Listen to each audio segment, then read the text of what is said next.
So Doc, a common thing that I hear about all the time is knee pain as it relates to the golf swing. So could you fill us in terms of where that might come from and more importantly, how to alleviate it? Absolutely. So the knee is a very simple hinge joint. I find that in the golf swing, people develop knee pain from improper stance width and centering the weight in the balls of their feet. And so one of the more common things that I've heard in my time playing golf is that we want to sit up with our feet in a position that's shoulder width apart.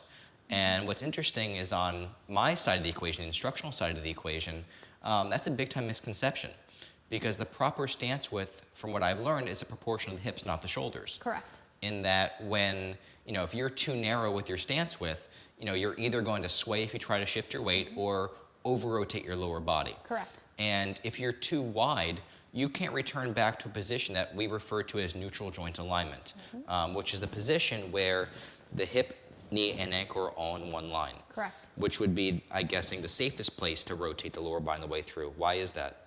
Because we love the hip joint. It's a ball and socket. We have many big, beautiful ranges of motion that are protected by lots of big muscle. The knee is just a basic hinge joint. It can only flex and extend.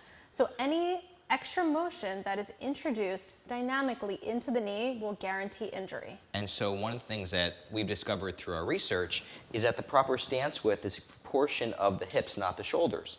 In that where the outside of the hip sits is where you want the instep of the feet. Where the outside of the hip sits is where you want the instep of the foot. Because if I get any wider than this, I can't get back to that neutral position and allow the ball and socket joint of the hip to rotate, and what ends up taking all the torque is the knee. Correct. And so what's interesting about this is, golf instructors of the past weren't wrong in saying shoulder width apart, they're just copying a model. Because what's interesting is Jack Nicklaus has shoulders that are exactly outside of his hips.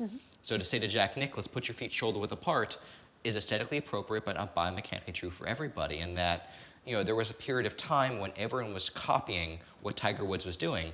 And as we know, Tiger Woods is built like a Greek god. Yes. His shoulders are massive and his waist is very narrow.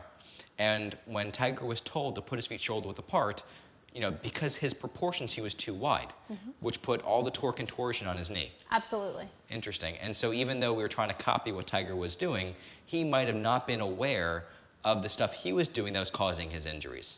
Correct. And while it might seem like a good idea to copy pros on tour, it's always better to return to a series of biomechanical fundamentals that are true for everybody with regards to anatomy and physics. And so, in other words, there is one optimal stance width that we should apply to everything that will not only optimize and improve our function, but keep us away from feeling this knee pain. Playing golf without knee pain. That's a beautiful thing. And so the other thing that I want to delve into is you talked about the idea of centering the weight over the balls of the feet. And I know that people consider this position to be an athletic position or the athletic ready spot where if I'm a linebacker, I'm ready to lunge towards someone coming at me, balls of the feet would be advantageous. So why would this be causing issues in my golf swing and relating to my knee pain?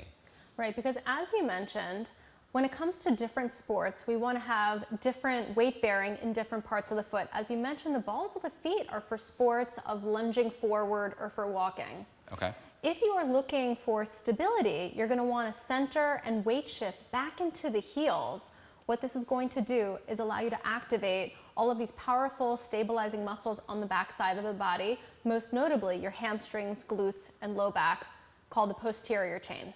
And so is there any way that you can show me firsthand the benefits of the difference between loading the posterior chain versus what happens when the weight's on the balls of my feet as it relates to my golf swing? I would love to. So let's stand up. Okay. And so for a right-handed golfer, I want you to stand on your lead leg, bend your right knee. Okay. Weight shift into the balls of the feet. And now try to rotate. My lower body towards my target? Correct. It's about as far as I can go. Restricted and over time painful. Now come back. Okay. I want you to weight shift into the heel, 80% into the heel, 20% into the toes. Okay. And now try to rotate towards your target.